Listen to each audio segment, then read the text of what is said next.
De 4 em 4 anos nós temos algo estrutural que acontece a Bitcoin que se chama halving. Há cada vez mais pessoas a dizerem que o halving não vai ter qualquer impacto no preço do Bitcoin. Uma delas é, por exemplo, a Glassnode, num dos últimos relatórios que fez. Eu não acho. Eu acho que vai ter de facto impacto e vou mergulhar nos gráficos exatamente para mostrar-vos esse ponto de vista. Neste episódio também vamos ter a opinião de alguém que está dentro do mercado da mineração, numa das maiores empresas de mineração do mundo, relativamente então ao halving, o que é que ele acha que vai acontecer ao preço de BTC. Vamos também vos mostrar algo que está a acontecer que é incrível, meus amigos. É mesmo incrível e é histórico o que está a acontecer neste momento em Bitcoin e vocês não podem perder. Meus amigos, portanto, fiquem até ao final que eu acho que vai valer muito a pena este episódio num domingo de Páscoa. Vamos lá.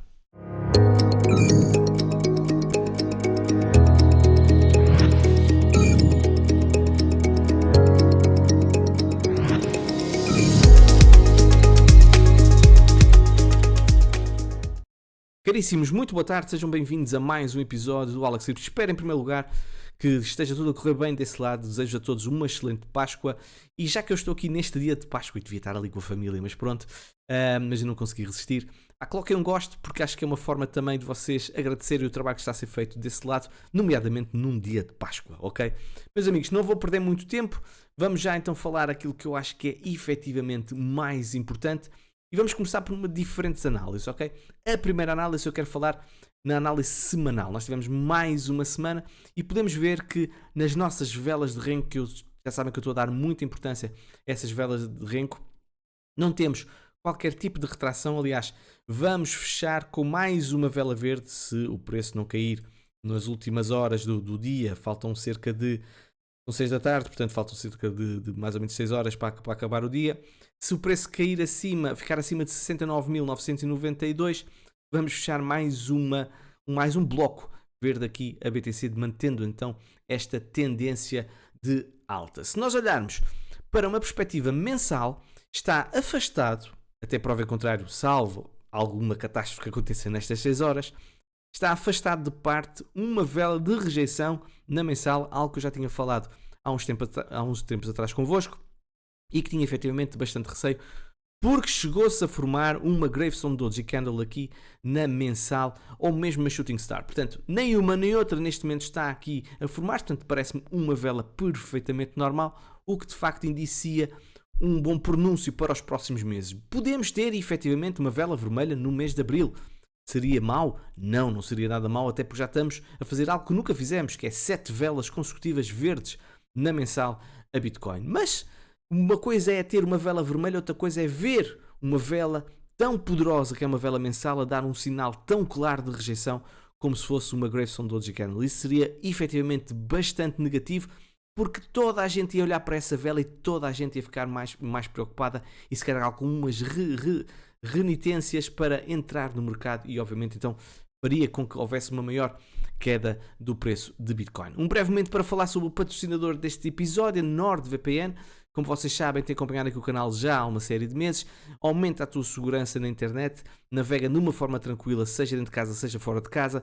Podes atribuir a 6 dispositivos a tua NordVPN e tens uma oferta de reembolso de 30 dias. Não queres andar com a tua morada aí ao vivo, digamos assim, e a cores para toda a gente poder copiar, e este IP que aqui está não é o meu IP pessoal, é exatamente, está mascarado pela NordVPN. Portanto, aumenta a tua segurança e para isso ajuda o canal também a crescer e subscreve via link que está na descrição. Vamos agora então falar sobre algo que nunca aconteceu, meus amigos, que é termos uma vela, vamos aqui aumentar isto, uma vela trimestral, porque estamos a fechar um trimestre, acima do máximos históricos ao nível do corpo da vela. Atenção, ao nível do corpo da vela. E o último corpo da vela, o corpo da vela mais alto foi em janeiro de 2021 e abril de 2021, ok? Estes 2 trimestres, em que ela fechou na zona dos 60.390 dólares. Meus amigos, neste momento estamos nos 70 mil, estamos 10 mil dólares acima disso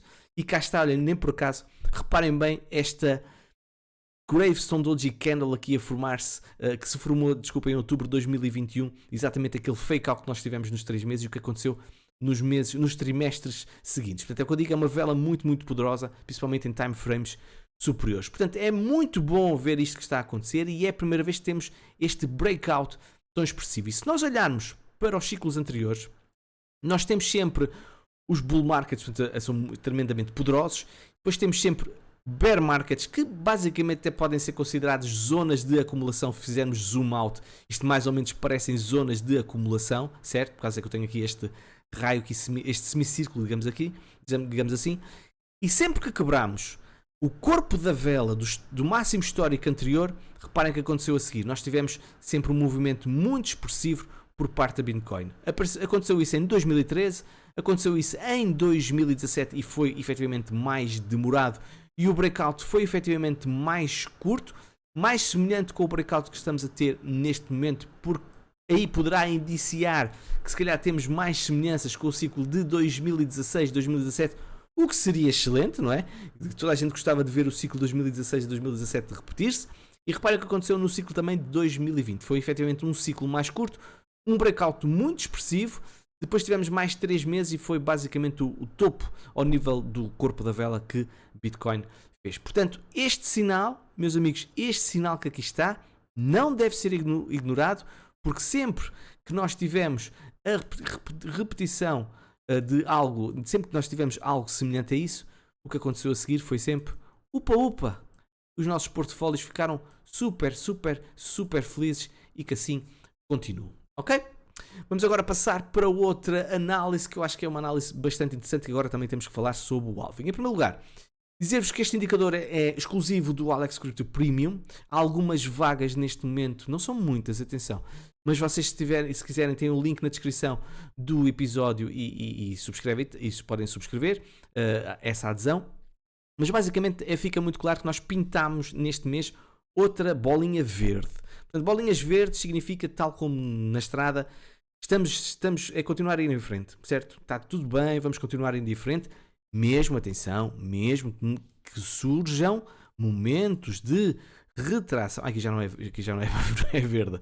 Mesmo que surjam momentos de retração, é perfeitamente normal, ok? Desde que nós continuemos com estas bolinhas verdes. Portanto, e nós estamos exatamente nessa segunda fase, a fase mais agressiva, mais impulsiva do ciclo de Bitcoin, e ainda não atingimos as bolinhas amarelas, que são bolinhas tal como diz o sinal de trânsito.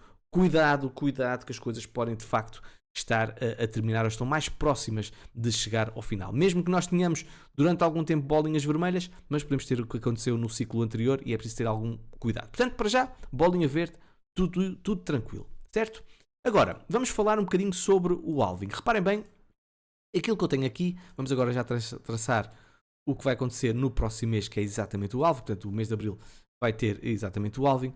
E aquilo que nós podemos ver, meus amigos, se olharem para a história, é que nós temos sempre momentos em que temos o bear market, depois temos momentos de lateralização, acumulação, e depois do halving temos momentos muito expressivos de subida. Foi assim em 2012, foi assim em 2016, foi assim em 2020 e vamos ver o que vai acontecer agora em 2024. Mas parece efetivamente um belíssimo sinal quando nós temos o halving, porque por norma temos um movimento mais expressivo. E eu tive o cuidado de procurar um indicador que mostra exatamente a força da tendência. E aquilo que vocês podem ver aqui é o ADX-NDI, que neste momento foi alterado. Eu retirei a parte bull e bear, digamos assim, e mudei aqui as cores para branco. E aquilo que nós podemos ver é muito simples. Reparem, antes do halving, o que acontece? Nós temos sempre a força da tendência a cair, ok? A força da tendência do mercado a cair, certo? E depois, quando nós temos o halving, temos uma tendência bullish a subir. Portanto, podem dizer assim, uma tendência bearish a aumentar e depois uma tendência bullish a aumentar, ok? Antes do halving, exatamente, um momento de queda, antes do halving, um momento de queda, e depois do halving, exatamente, temos sempre momentos expressivos ao nível do bull market. Reparem bem o que está a acontecer já com esta linha branca que aqui está, já está claramente a apontar para cima. E isto mostra que nós não estamos a repetir tanto o ciclo passado, foi um ciclo efetivamente mais curto, mas temos mais semelhanças com o ciclo de 2016, que até, reparem bem, estamos muito mais próximos ao nível, que, por exemplo, o cruzamento foi nos 25, nós estamos neste momento nos 20, vamos ver como é que isto fecha ao mês, portanto deve se calhar ali para os 22, e em 2012 nós tivemos esse cruzamento na zona aqui dos 57 pontos, e foi no início, mesmo no início da subida. Ou seja, há claramente parecenças com uma repetição ao nível do ciclo de 2016-2017, tal como as bolinhas, digamos assim, do indicador Alex Crypto estavam a mostrar. Portanto, vamos ver se de facto se repete. Seria efetivamente muito interessante. Eu disse as bolinhas, não era isso que eu queria dizer. Eu queria dizer, sim, este gráfico anterior aqui de 2016-2017, que é ao nível do breakout da vela. Peço desculpa, ok? Pronto, isto aqui ao nível de tendência, de intensidade de tendência, acho que já estamos conversados. Agora vamos falar ao nível do preço, por exemplo, de BTC, onde é que o preço de BTC pode ir. Deixem-me só aqui apagar isto, que é para não vos atrapalhar.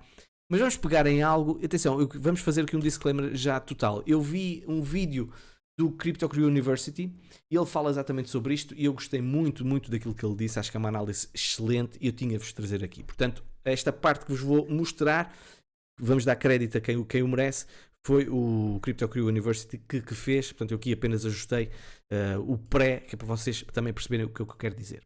Ora bem, o que é que nós temos aqui? Se nós pegarmos em retrações de Fibonacci, do topo ao fundo dos bull markets para os bear markets, nós podemos ver quais são os níveis mais relevantes. E o Fibonacci é muito importante, porquê? Porque é de facto a natureza funciona ao nível da matemática, certo? E vocês pesquisarem um bocadinho no Google por retrações de Fibonacci, não é retrações de Fibonacci, se vocês procurarem por Fibonacci, vocês vão entender que acontece numa série de coisas, por exemplo, desde as flores, a formas geométricas que elas mostram às pessoas e tudo isso, está relacionado também com questões matemáticas, com questões geométricas, com questões Fibonacci. Portanto, é efetivamente algo que é natural e nós devemos dar alguma relevância a esses níveis de Fibonacci. Portanto, se vocês fizerem do topo ao fundo, por exemplo, aqui de 2011, que foi o primeiro bear market que nós tivemos, vocês vão ver, temos níveis que efetivamente são importantes. Portanto, o 0.382 abaixo disso é praticamente a zona de bear market. Depois temos um patamar que é importante, que é a zona de 0.786. Reparem que foi normalmente o corpo da vela anterior. E depois temos o topo de BTC, que normalmente está significado pelo 1, e depois temos uma zona de rejeição, que é a zona de 1.618, e depois temos um target final, que foi a zona de 2.36. Isso foi o que aconteceu no ciclo de 2013. Se vocês virem o que aconteceu no ciclo seguinte, é efetivamente semelhante, ou muito semelhante, ok? Bear market, zona importante de retração 0.78. Depois temos obviamente o topo anterior, que é de zona 1, ok? E depois temos uma rejeição ligeira, mas houve aqui uma retração em 1.618 de Fibonacci, e depois atingimos então um topo de 2.36. A mesma coisa aconteceu, mas com uma ligeira diferença, ou seja, no último ciclo nós já não fomos à zona aqui 2.36, que levaria o preço de BTC a 229 mil dólares. E nós ficámos exatamente pela zona aqui dos 60 mil dólares, 60 e qualquer coisa mil dólares. Mas não deixa de ser relevante toda a estrutura prévia que foi feita. Bear market, zona de acumulação, zona de resistência 0.786 e depois o breakout na zona de 1, ou seja, o início, o topo anterior. E é nesta fase final que vocês percebem pelos ciclos anteriores que as coisas de facto tornam-se efetivamente muito expressivas. Agora, o que é que está a acontecer neste ciclo? Vamos então aqui ao topo e aqui ao fundo, e vocês já podem ver que o topo, se repetirmos os ciclos de 2017 e também de 2014, significa que Bitcoin irá a valores mais ou menos dos 500 mil dólares. Portanto, eu acho muito pouco provável isso acontecer, porque nós estamos a falar basicamente de duplicar o market cap do ouro, que seria extraordinário, não é? Mas parece-me pouco provável. Estamos a falar num time frame de 12, 18 meses, ok? Seria efetivamente muito difícil. Agora, se nós repetirmos a história do ciclo anterior, nós estamos a falar de um nível de 168 mil dólares. Não deixa de ser plausível, certo? Não deixa de ser plausível algo desse género. Agora vocês podem dizer, Alex, mas por aquilo que nós estamos a ver, a tendência está a diminuir. É verdade. E para isso, então, se calhar, convém irmos buscar alguns níveis de Fibonacci que eu considero que também são interessantes, que é, por exemplo, 1.5 e 1. Vamos pegar aqui 1.5.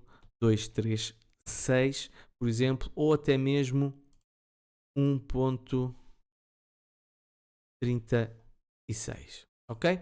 Ou seja, estão aqui zonas de Fibonacci que eu estou aqui a traçar que podem perfeitamente servir como topos deste próximo bull market, ok? E é para nós percebermos que a nível matemático estes níveis são de facto relevantes para o preço do BTC e não devem ser ignorados. É muito difícil nós sabermos onde é que isto vai parar, porque não temos qualquer estrutura que nos mostre uma resistência plausível, como acontece quando nós estamos abaixo dos topos anteriores. Portanto, meus amigos, fica esta dedução, esta conclusão sobre o possível target de BTC ao nível de Fibonacci. 500 mil dólares, muito pouco plausível. 1.68, ou seja, 168 mil dólares, acho plausível. 1.23, que é 96 mil dólares, 115 mil dólares, 141 mil dólares, acho bastante plausível, sinceramente, nós chegarmos a estes valores e, quiçá, ser mesmo o fim deste bull market. Agora, não vos quero deixar de colocar de lado este cenário de 500 mil dólares. Porquê? Porque nós podemos ver algo semelhante ao que aconteceu aqui. O que aconteceu em 2011. Nós podemos perfeitamente ter algo assim, deste género. Temos uma subida, vamos supor que acontece algo... Temos aqui um blow off top, ok? Temos aqui uma subida, chegamos, por exemplo, a estas zonas e depois começamos aqui a lateralizar durante 6 meses, 1 ano. Isto, meus amigos, significa que nós provavelmente no próximo ciclo, ok, chegarmos a valores dos 500 mil dólares. E nós fazemos uma acumulação em alta. E isto não pode ser ignorado. Por causa disso é que vai ser muito importante ver que tipo de estrutura é que nós vamos fazer quando nós fecharmos este ciclo de alta e começarmos a entrar em retração. Vamos agora ouvir a opinião de Fred Thiel, CEO da Marathon. A Marathon é das maiores empresas de mineração. Ele acha que vamos ter um impacto ligeiro ao nível do preço de Bitcoin por parte do halving. Eu respeito a opinião dele, mas eu acho que ele não fala de algo que eu acho que é essencial. É por causa disso que eu sou um defensor que o halving vai ter um impacto no preço de BTC. Não só a questão do ciclo, a questão psicológica. Eu acho que a vertente psicológica está a ser ignorada, porque as pessoas, por norma, veem padrões. E quando veem padrões e veem Bitcoin a subir da forma tão expressiva como subiu nos halvings, pós-halvings anteriores, eu acho que sentem-se mais confortáveis para entrar em BTC, principalmente quando Bitcoin está em máximos históricos. Meus amigos, vamos ouvir. Despeço-me assim. Vejo-nos no próximo episódio. Beijinhos e abraços. What do you anticipate could happen to Bitcoin post-halving this cycle? People have speculated that history will just repeat itself because Bitcoin has always gone up in prior halving cycles, and so why would this time be any different? Have you observed any evidence that this time could be different? Well, I think you need to look at the supply shock. Right now, we have a demand shock because of the ETFs. That's what's been driving price up. As you get to, and that's a demand shock to the tune of about 2,000 Bitcoin a day. If you look at the halving, we're going to go from having 900 newly minted Bitcoin a day to 450 a day. So you're taking the total new emissions of Bitcoin, if you would, the total supply that is being newly introduced on a daily basis will go down by 50%. We'll go to 450 Bitcoin. In a day when typically 4,000 to 5,000 Bitcoin are trading hands, a decrease of 450 in new supply will likely have some impact on price, though it's hard to determine what it might be. So there's going to be a small supply shock. It's not a big supply shock. It's a small supply shock, but it's still 10 to 15% of typically the liquidity in the marketplace. And again, these halving events will have less impact on the price of Bitcoin over time as liquidity in the market for Bitcoin increases. So if 10,000, 15,000, 20,000 Bitcoin are trading hands a day, then that's very different than if only a couple thousand Bitcoin are changing a day, right? So it's very likely that what we'll see is there'll be some upwards pricing pressure on Bitcoin post-halving. And again, as I said earlier, when we were talking about price predictions, likely we'll end this year above the former all-time high. And then We'll see another run up likely in 2025 as more adoption happens. But it's really the cycle post the peak, so post the next year peak, that will be different going forward. And that's something it's hard to tell because it's a question of institutional demand for Bitcoin. And how's that going to change? Will adoption continue at this current pace, in which case there will continue to be a deficit in available Bitcoin in the marketplace? So there'll be a continued demand shock, so price will go up. There'll be scarcity. In the event all of a sudden there is some major event that causes the price of Bitcoin to drop, you may see a supply glut, in which case you may see price decrement quickly. I think we're in unknown territory, and everybody is, I think many people are betting on the long term that yes, it's going to go up, so I'll keep investing. But people are kind of keeping their fingers crossed that something doesn't dramatically change negatively while they're making these investments. We're very optimistic about longer term opportunities with Bitcoin, and obviously what we're doing and how we're investing. And I think the rest of the industry is on a very similar track.